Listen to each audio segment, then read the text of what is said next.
Mohammed llega 600 años después y dice que Jesús no fue crucificado. ¿Cómo?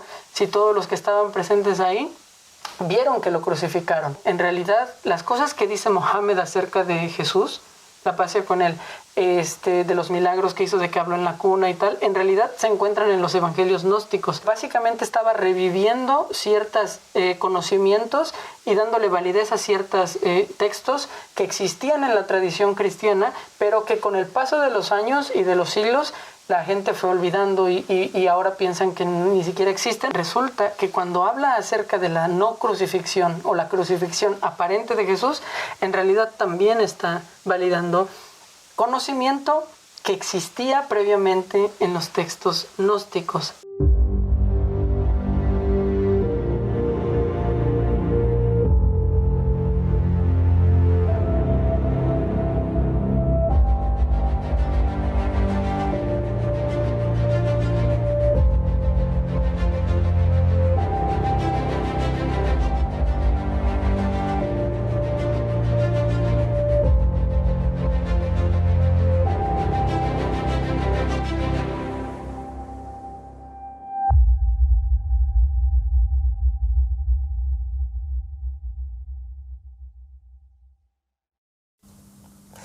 Hola, ¿qué tal? Buenos días, buenas tardes y buenas noches, dependiendo de qué lugar del planeta Tierra se están conectando con nosotros. Este show es Justicia Divina y estoy con mi hermano Ismael.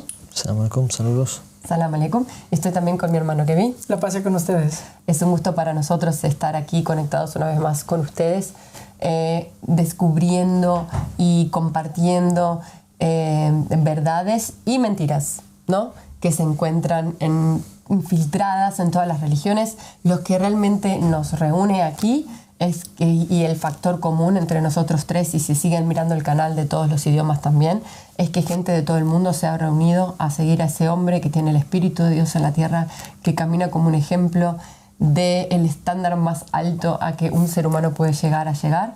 Y nosotros creemos que así como está este hombre hoy, siempre hubo un hombre en la tierra caminando, también lo hemos aprendido de él, y creemos que es importantísimo para todas las personas el hecho de que se cercioren, verifiquen, investiguen, estén seguros de que las personas de donde reciben información, de donde reciben su religión, de donde reciben qué es lo que pasa luego de la muerte y cómo poder ayudarme a ser un mejor ser humano en este mundo para mí y los demás, tienen que estar seguros de que aquella persona que están siguiendo y aquella persona que están escuchando es una persona designada por Dios, y nosotros estamos aquí para decirles que esa persona existe, está aquí y estuvo siempre.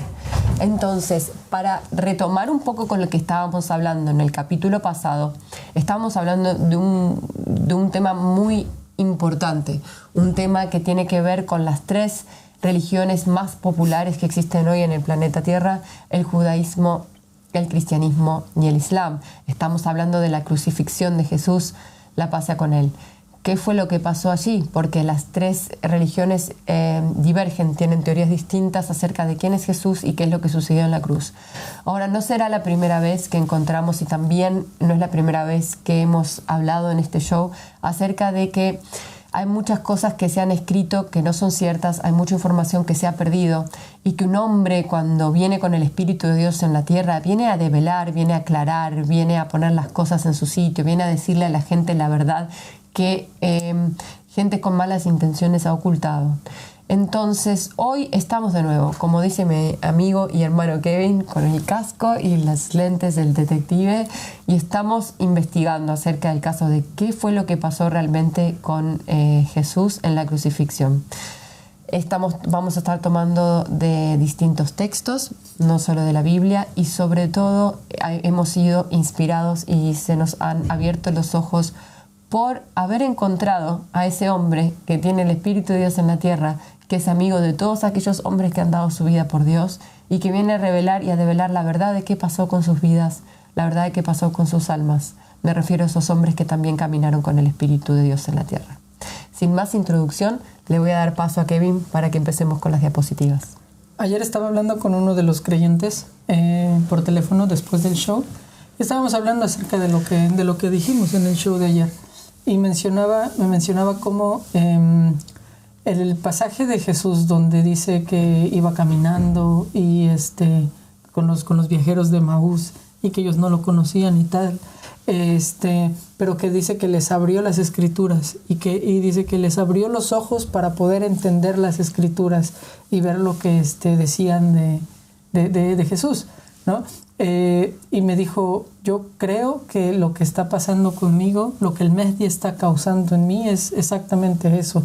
Siento que él me está abriendo los ojos para que yo pueda entender las escrituras finalmente. De hecho, hablamos de eso ayer, ¿te acordás? Cuando hablamos de los milagros de Jesús, de caminar sobre las aguas o de darle vista a los ciegos, que también es metafóricamente eso sucedió con sus compañeros y con aquellas personas que realmente se tomaron en serio su mensaje. Claro, y este es uno de los milagros, como dices, ¿no? Ser capaces de que cuando vemos las escrituras, y ayer estábamos viéndolo muy claramente, ¿no? Existen pasajes que no tienen, o sea, no tienen una explicación dentro de las creencias de la gente, ¿no? Cuando uno, por ejemplo, va y pregunta acerca de estos pasajes, ¿por qué los discípulos no reconocían a Jesús? Incluso cuando ya lo habían visto anteriormente, se les vuelve a presentar y no lo vuelven a reconocer. ¿Por qué? Cuando vas y preguntas acerca de esto, te das cuenta de que los clérigos, los eruditos de las religiones, de todas las sectas del cristianismo, no tienen una respuesta como tal para estos pasajes. Entonces, me parece muy importante lo que dijiste, de que es necesario tener al hombre que está presente, porque el hombre que tiene el Espíritu de Dios en la tierra, y aprender de él, porque él es el único que, así como Jesús le abrió las escrituras y les abrió los ojos para poder comprenderlas, también a nosotros en esta época, por supuesto que la humanidad se encuentra, si quiere conocer las escrituras, en esa ceguera espiritual en la que se encontraban los viajeros de Maús, y que es importantísimo que la gente pueda quitársela de encima, ¿no? Que se les caigan la venda de los ojos y que lo vean.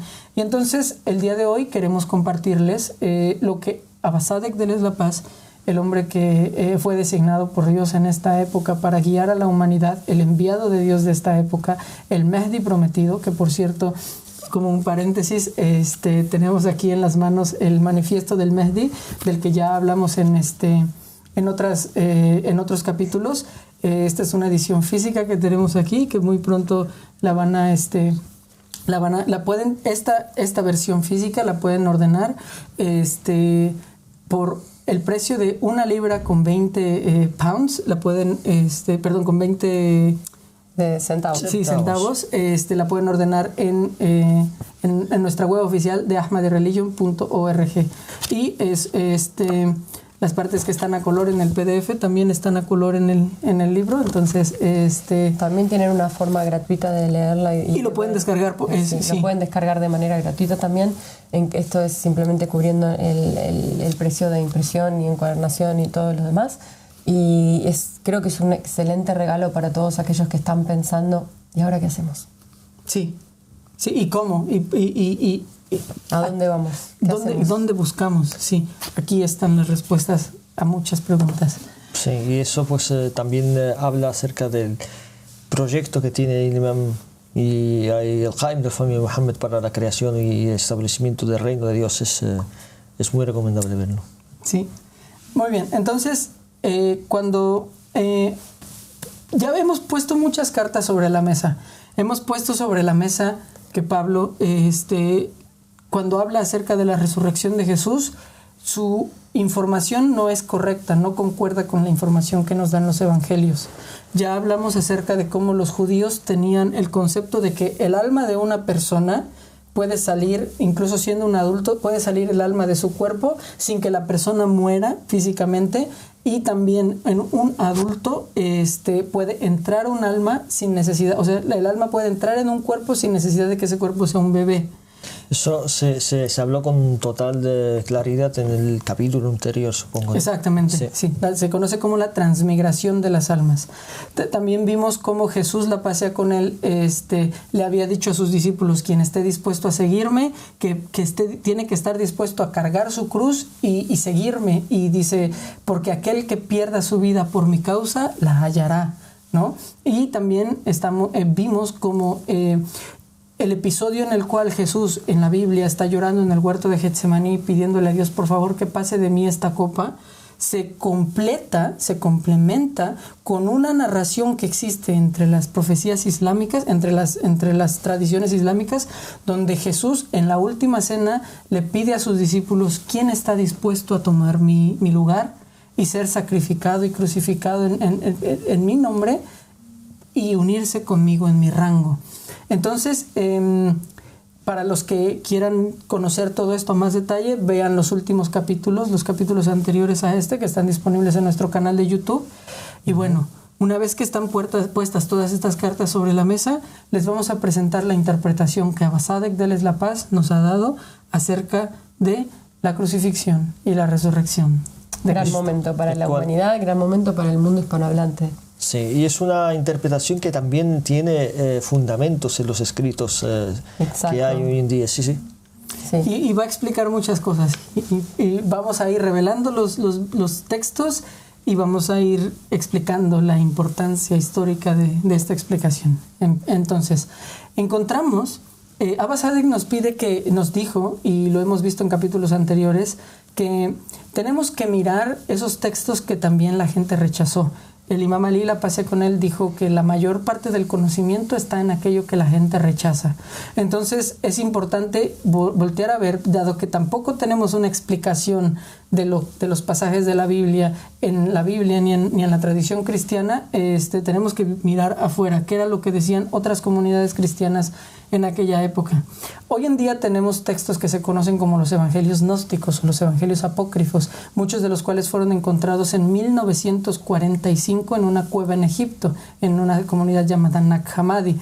Y estos textos son una revolución a nivel intelectual para la historia del cristianismo, porque por primera vez pudimos acceder a fuentes de las cuales los padres de la iglesia y algunos eruditos tempranos del cristianismo hablaron, nos dieron testimonio de que existían, pero no se encontraban porque fueron destruidos sistemáticamente por la Iglesia Católica Romana. Pero aparecieron en 1945 y hoy en día se pueden encontrar gratuitamente en internet. Sí, entonces son escritos que no estaban al alcance de la gente. Por siglos. Por siglos y siglos, pero se estaban comentando y mencionando en cartas de los apóstoles, de los padres de la iglesia. Supongo. Sí. Es muy interesante. Sí. Sí. Entonces, tenemos un texto que se llama, por ejemplo, Los Hechos de Pedro y los 12 Apóstoles. Habíamos mencionado incluso en un episodio anterior como el libro de los Hechos de los Apóstoles. Debería llamarse más bien Los Hechos de Pablo, ¿no? Aquí tenemos un libro que se llama Los Hechos de Pedro y los 12 Apóstoles. Y en hay un pasaje muy interesante en el cual los apóstoles y Pedro viajan hacia un lugar porque están predicando el evangelio y se encuentran con un mercader de perlas. Y este mercader de perlas les dice: mi nombre es Litargoel, y los invita a que vayan a su ciudad. ¿Vale? Les da palabras de sabiduría y ellos le dicen que quieren seguir estando como en contacto con él, y él les dice: ok, vengan a mi ciudad y hablemos allá. Y entonces ellos viajan hacia la ciudad de Litargoel, y en la ciudad de Litargoel dicen lo siguiente: mientras conversábamos sobre los ladrones del camino a los que evadimos, he aquí que Litargoel, habiéndose transformado, salió hacia nosotros. Tenía la apariencia de un médico, pues llevaba una caja de ungüentos bajo el brazo, y un joven discípulo le seguía, llevando una bolsa llena de medicinas. No le reconocimos. Pedro respondió y le dijo: queremos que nos hagas un favor, puesto que somos forasteros, y nos lleves a la casa de Litargoel antes de que anochezca. Él respondió: con rectitud de corazón os la mostraré. Pero me asombra que conozcáis a este buen hombre, pues no se revela a él a todos los hombres, porque él mismo es hijo de un gran rey. Descansad un poco para que yo vaya a curar a este hombre y regrese de nuevo. Se apresuró y regresó de nuevo rápidamente. Le dijo a Pedro: Pedro. Y Pedro se asustó, pues ¿cómo supo él que se llamaba Pedro? Pedro respondió al Salvador: ¿cómo me conoces, puesto que me has llamado por mi nombre? Litargoel le respondió: quiero preguntarte, ¿quién te dio el nombre de Pedro? Él le dijo: fue Jesucristo, el Hijo del Dios vivo. Él me dio este nombre. Él respondió y dijo: soy yo. ¿Reconóceme, Pedro?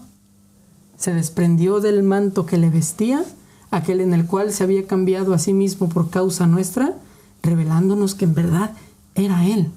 Nos prosternamos en el suelo y le adoramos. Entonces, ¿qué vemos aquí?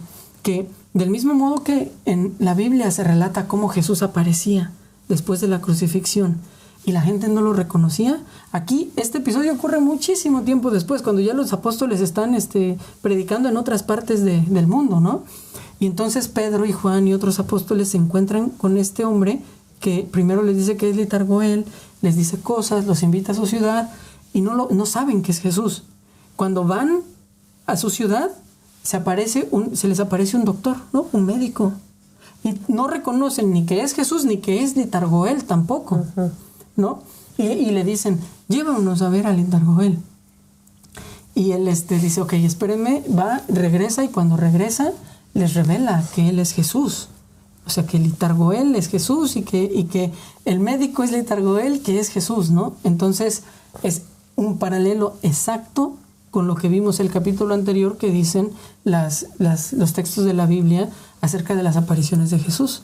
Porque los discípulos lo ven, después de que ya sabían que Jesús estaba vivo y tal, lo ven, y cuando lo ven no lo reconocen. ¿Por qué?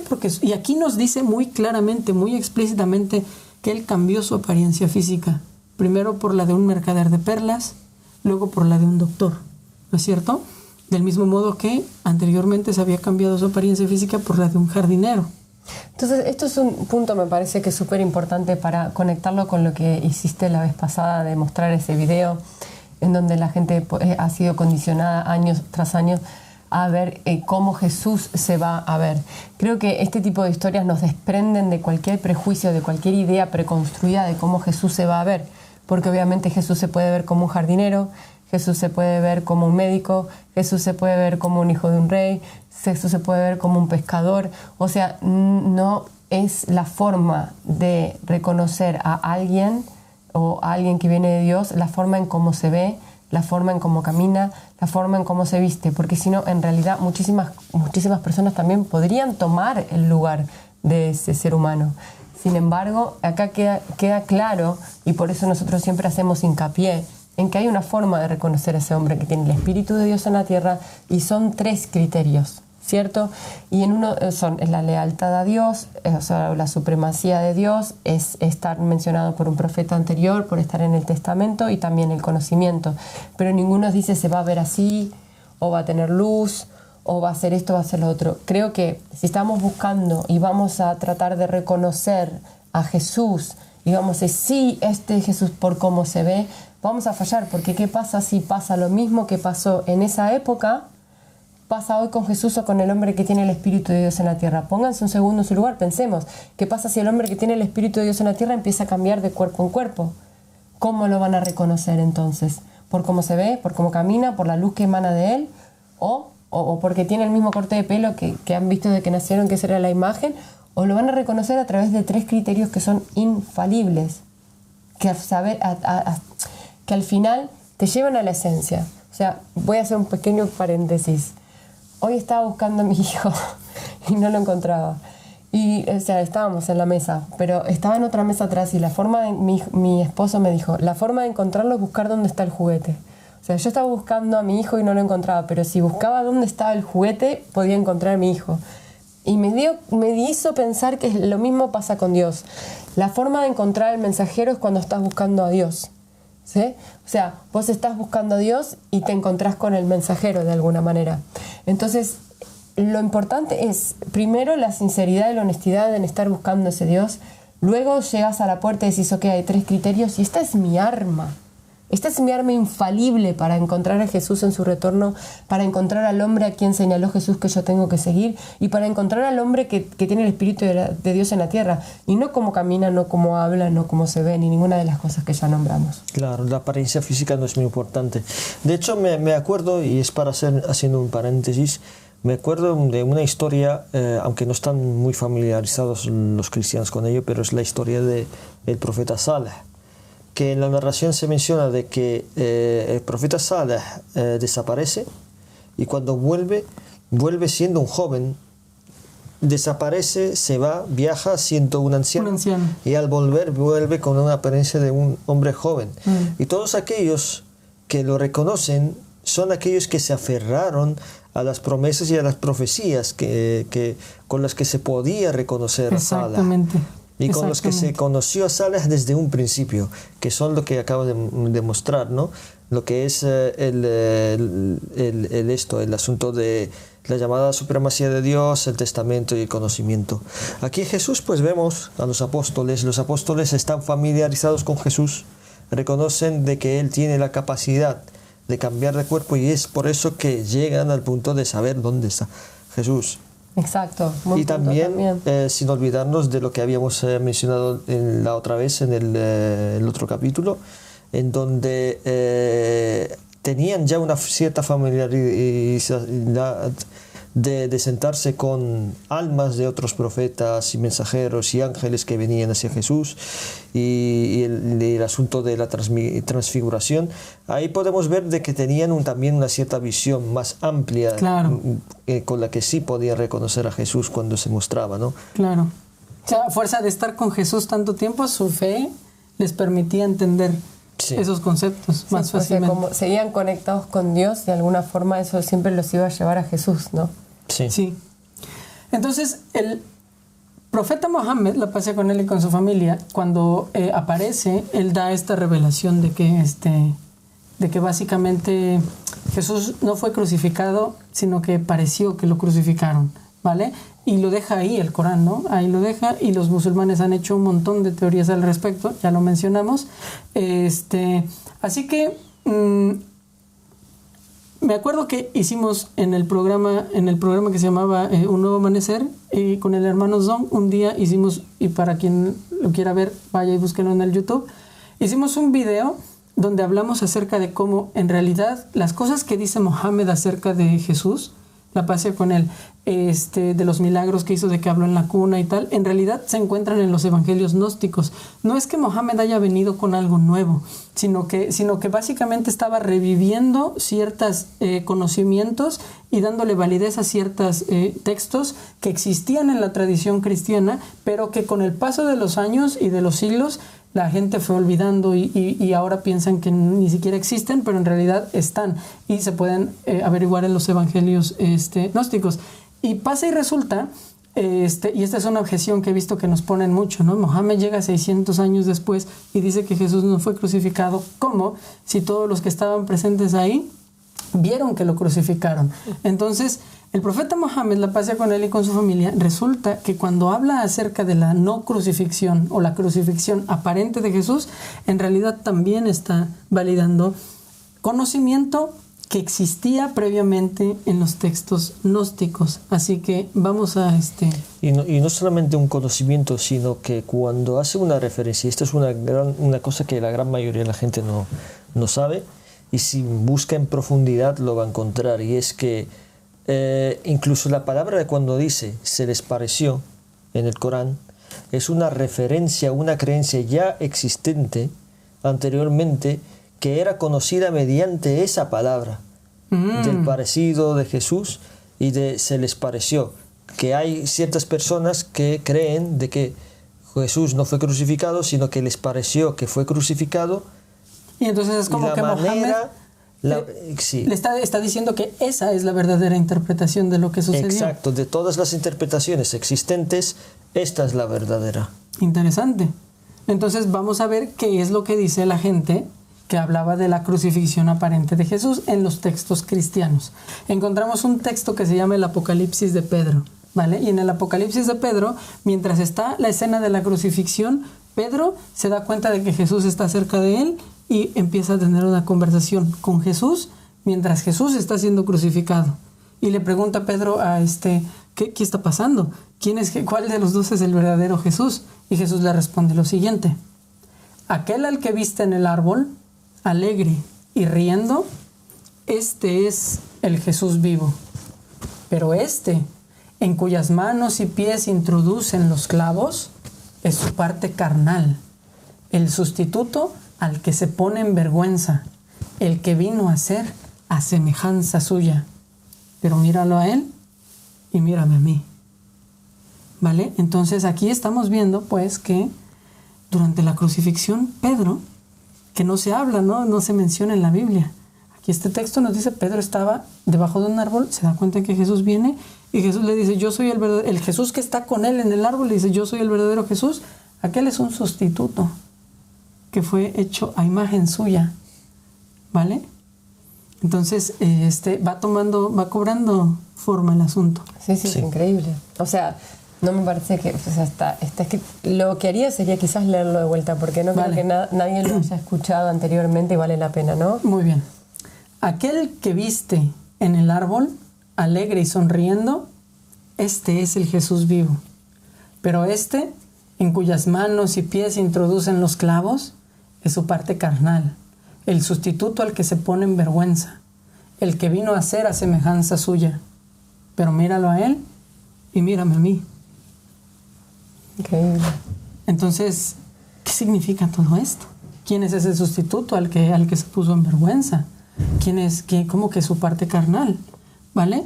Esta creencia era tan expandida en los primeros siglos del cristianismo que, por ejemplo, entre los tratados de heresiología, ¿no? Entre los que la Iglesia Católica dijo que eran herejes, todavía tenemos un fragmento de un evangelio que está perdido, pero conservamos el texto gracias a que un hombre llamado San Ireneo de León lo transcribió dentro de su libro para decir, esto es lo que creen esta secta del cristianismo, ¿vale?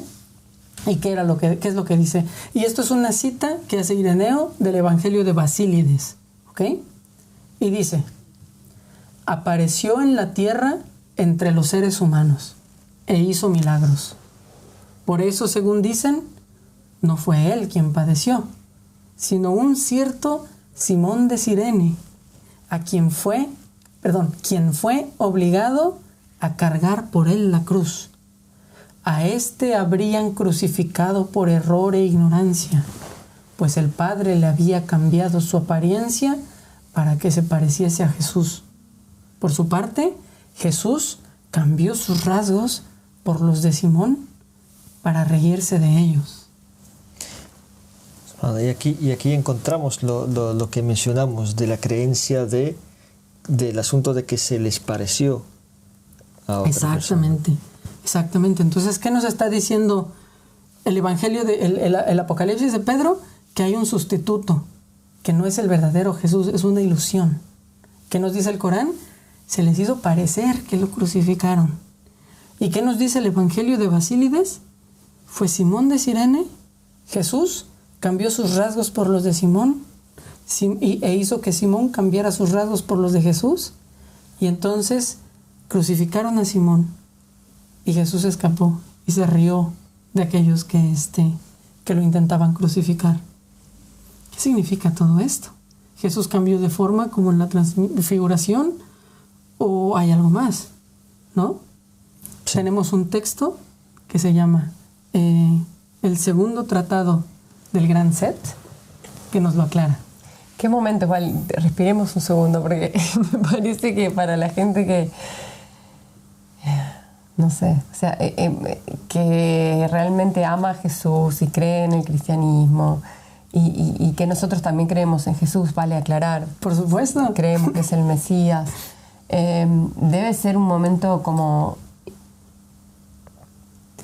fuerte, ¿no? Es algo que nunca han escuchado en su vida, es algo que seguramente en retrospectiva les hace pensar mucho qué pasó, como nunca lo supe, como nunca me dijo, qué está pasando, ¿no? Porque básicamente la fe está basada en la crucifixión de Jesús. O sea, vamos a todas las iglesias y vemos a Jesús crucificado, la gente anda con esa crucifixión colgada en el cuello. Entonces es algo simbólico muy fuerte, arraigado en la psiquis de las personas, a veces desde el nacimiento. Entonces creo que simplemente pueden respirar un segundo y seguir escuchando. Y luego, gracias a Dios, estamos en una era de internet donde no solo pueden investigar por ustedes mismos, nos pueden hacer más preguntas, les podemos pasar también información. Y bueno, y así ustedes pueden hacer su propio camino. Nosotros también pasamos por lo mismo. todos de distintos lugares de su creencia, desde su fe. También este camino es así, lleno de verdades, a veces fantásticas, a veces incómodas, pero lo más bonito de todo es que si sos un amante de la verdad, al final te parece fantástico el poder tener una vida honesta, querés que todo el mundo lo sepa y por eso estamos aquí también, y te enoja y empezás a preguntarte por qué no te enteraste, qué fue lo que pasó, y ojalá que eso te dé impulso a buscar a quién es esa persona que tiene este conocimiento hoy en día, que tiene el Espíritu de Dios en la tierra y que está aquí llamando a la gente. Muy bien. Estamos en unos momentos muy misteriosos, ¿no?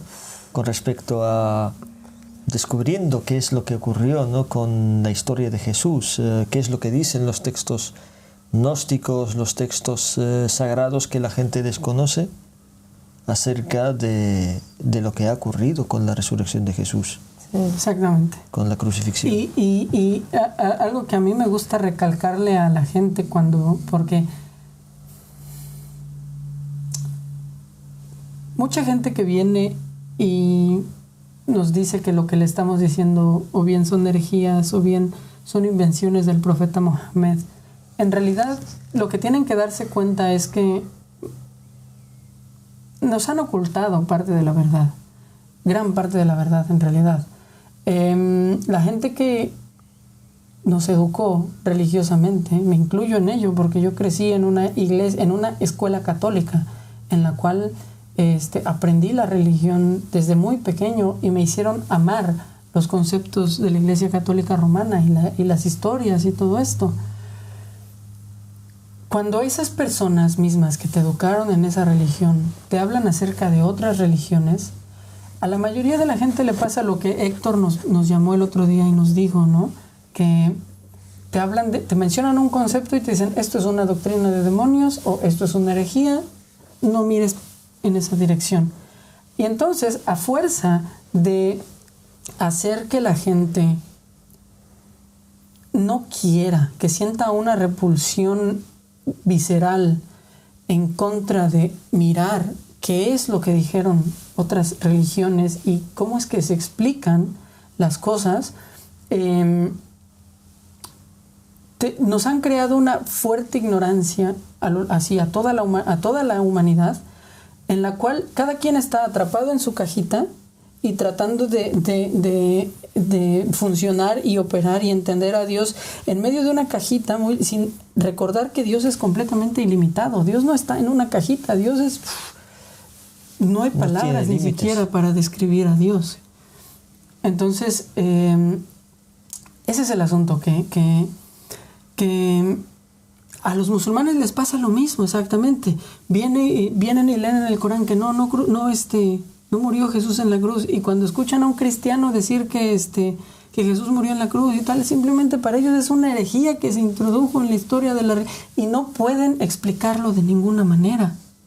Pero ¿qué está pasando? ¿Qué es lo que estamos viendo? Que Mohammed, la paz sea con él y con su familia, no se inventó el tema de la crucifixión aparente, sino que lo estaba tomando de textos de comunidades cristianas que creían en esto desde muchísimos siglos antes de que apareciera el profeta Mohammed. Estaba confirmando la creencia de Exactamente. Ellos. Entonces, cuando uno entiende eso, y para eso necesitamos que venga un hombre de Dios y nos muestre todos estos textos, ¿no? Cuando uno entiende eso, te vas dando cuenta de que en realidad la historia de la religión es una sola cosa, que nos la han dividido en pedazos, pero que en realidad todos son rebanadas de la misma pizza, ¿no? Sí. Y cada quien se está peleando por la que le tocó. La pizza verdadera. Sin darse cuenta de que en realidad es un rompecabezas. Claro. Es un rompecabezas. Y una de las grandes pruebas que demuestran cómo han ocultado y ocultan las cosas es el hecho de que por gran parte del tiempo el acceso que tenían el común de las personas hacia los textos gnósticos y todo eso era mediante lo que citaba la Iglesia acerca de ellos. Y solo citaban partes de esos textos para refutarlas. Exacto, para criticarlas y para refutarlas según ellos pensaban que lo refutaban, claro, para rechazar, para decir, esta gente está mal en esto y en esto, mirad lo que tienen, nada más. Eso es el acceso que tenía el común de las personas, sí. El cual ni siquiera tenía en gran manera, incluso en la propia Biblia de la gente, el pueblo no solía tener demasiado acceso. No tenían, no lo pero tenían. bueno, ¿Sí? llegaron hasta ese punto, pero... En fin, veamos lo que dicen los textos gnósticos. Por favor. Ok, sí, te dicen que tenemos un audio de Héctor de México. Por favor, estudios, adelante. Buenos días, la paz sea con ustedes. Yo pienso que lo que se está tratando ahorita es muy delicado, muy profundo y que necesita ser investigado, necesita ser analizado, ya que estamos tratando algo tan especial, tan digno como la integridad y la imagen de nuestro Señor Jesucristo. Y a mí pues también me mueve un poco el tapete por el aspecto de que pues se podría tomar como una difamación o como una manera de ver a Jesús como un mentiroso, pero sé que todo tiene una explicación, un trasfondo, y lo voy a buscar hasta que lo encuentre, porque en la vida no me voy a condenar por ignorancia. Los que se condenan en esta vida por ignorancia es porque la ignorancia es voluntaria de la persona, no se ponen a estudiar. Gracias, que la paz sea con ustedes. Muchas gracias, contigo, hermano Héctor. Eso es una postura honorable, ¿no? Sin duda, de decir, ok, esto suena raro, pero hay que llegar al fondo de ello. Sí, es exactamente la invitación que le estamos haciendo a todas las personas. Hay muchos caminos, pero creo que la principal luz para llegar a Dios siempre es la sinceridad. Cualquiera sea ese camino que usamos, ya sea investigar online, ya sea preguntarnos a nosotros, ya sea, como hablamos en el capítulo pasado, esta es la única religión que dice pregúntale a Dios acerca de nosotros, ya sea cualquiera de los caminos que quieren tomar, lo más importante es la sinceridad, y eso es una luz que les va a hacer sin lugar a dudas llegar a ese... O sea, hay que entender que Dios quiere que nosotros lleguemos a la verdad. O sea, que si nosotros también queremos, esos dos polos de atracción es inevitable, es infalible, porque es la voluntad de Dios de primera, ya de empezar. Entonces, si la voluntad de Dios es que nosotros sepamos la verdad y nosotros tenemos eso en nuestro corazón, es la brújula infalible para encontrarlo. Entonces, ustedes pueden escucharnos y después existen tantas maneras como dicen tantos caminos para llegar a Roma. Exactamente. Sí. Bueno, hay un libro llamado El Segundo Tratado del Gran Set, ¿vale? Y este segundo tratado del Gran Set creo que es la pieza que falta en el rompecabezas que aclara la cuestión totalmente, ¿vale? ¿Qué dice? Dice: visité una morada corporal, expulsé al que estaba en ella primero y entré, y toda la multitud de los arcontes se perturbó, y toda la materia de los arcontes, así como todos los poderes engendrados de la tierra, temblaron al ver la semejanza de la imagen, ya que estaba mezclada. Y yo soy el que estaba en ella, sin parecerme al que estuvo en ella primero, pues él era un hombre terrenal, pero yo soy de arriba, de los cielos. No les rechacé ni siquiera para convertirme en un Cristo, pero no me rebelé a ellos en el amor que salía de mí. Revelé que soy un extraño para las regiones de abajo. Y sometí a todos sus poderes, pues mientras bajaba nadie me veía, porque yo alteraba mis formas, cambiando de forma en forma.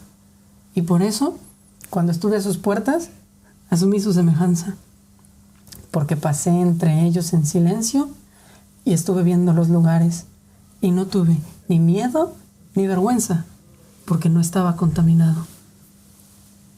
Y hablaba con ellos, mezclándome con ellos a través de los que son míos, y pisoteando con celo a aquellos que son duros con ellos, y apagando la llama. Y todo esto lo hacía por mi deseo de realizar lo que deseaba por la voluntad del Padre de arriba. Increíble. Esa celosía que me hace acordar, esa celosía que yo en mi pasado, no tengo un pasado religioso fuerte para nada, pero sí he conocido y reconocido a Dios debajo de los pies de ese hombre que tiene el Espíritu de Dios en la tierra. Y esa celosía que tiene Jesús con respecto a los suyos, como Él los nombra, es así. O sea, Dios ama a su gente, Dios ama a quien lo ama y no... ¿Qué es imposible para Dios? ¿Qué es imposible? Puede hacer todo lo que quiera y como quiera para lograr lo que tiene que hacer, y lo hace porque esa también es la voluntad de Dios, y ese Espíritu de Jesús también está sometido a la voluntad de Dios, y ese es todo su gozo, ese es todo su placer, eso es toda su vida entera, es la voluntad de Dios. Claro. Y eso así exactamente es un hombre que tiene el Espíritu de Dios en la tierra, así es Abba Tzadik, de Él es la paz, y así nos contagia. O sea, creo que eso es lo que nosotros tenemos en nuestro corazón también, el ser envases de la voluntad de Dios y ser el mejor reflejo de eso posible. Y además, aquí vemos también una dimensión muy, muy interesante de Jesús, que básicamente no se limita al cuerpo físico. No es solamente lo físico lo que define quién es Jesús, sino el espíritu que hay. Claro. Sino el espíritu que Dios mandó para que cumpla con la voluntad divina en la tierra. Entonces, ¿qué dice el texto? Dice, visité una morada corporal, expulsé al que estaba en ella primero y entré. Y toda la multitud de los arcontes se perturbó. Y toda la materia de los arcontes, así como todos los poderes engendrados de la tierra, temblaron a ver la semejanza de la imagen, ya que estaba mezclada. Jesús no es el cuerpo de Jesús. El Jesús verdadero es el alma de Jesús. Y cuando habla de la morada corporal que visitó, se refiere a otro cuerpo, porque el cuerpo es la morada del alma, es la casa del alma. Entonces, cuando dice que visité una morada corporal, se refiere a que visitó un cuerpo, expulsó al que estaba en ese cuerpo y entró en él. Y entonces esto explica de qué manera Jesús, la pasea con él, cambió su imagen por la imagen de Simón de Cirene. Y Simón de Cirene cambió su imagen por la imagen de Jesús. Porque el alma de Jesús expulsó el alma que estaba dentro de Simón de Cirene. ¿Y quién es esta alma? Esta alma es el alma del ángel que bajó en el libro de Lucas cuando Jesús estaba orando en el huerto de Getsemaní, pidiéndole a Dios que que pasara de él esa copa, y Dios hizo que bajara un ángel para fortalecerle. Ese ángel, el alma de ese ángel, entró en el cuerpo de Simón de Cirene. Cuando llegan en el momento en que Jesús va de camino hacia el Calvario cargando la cruz, Simón de Cirene se acerca a él, y este es el momento en el que Jesús expulsa el alma de Simón de Cirene de su cuerpo y entra. Y del mismo modo hace que el alma que estaba en Simón de Cirene, que es el alma del ángel que lo había sustituido, entre en el cuerpo de Jesús. Y ese ángel es el discípulo que estuvo dispuesto a sacrificarse en lugar de Jesús para poder llegar al rango de Jesús.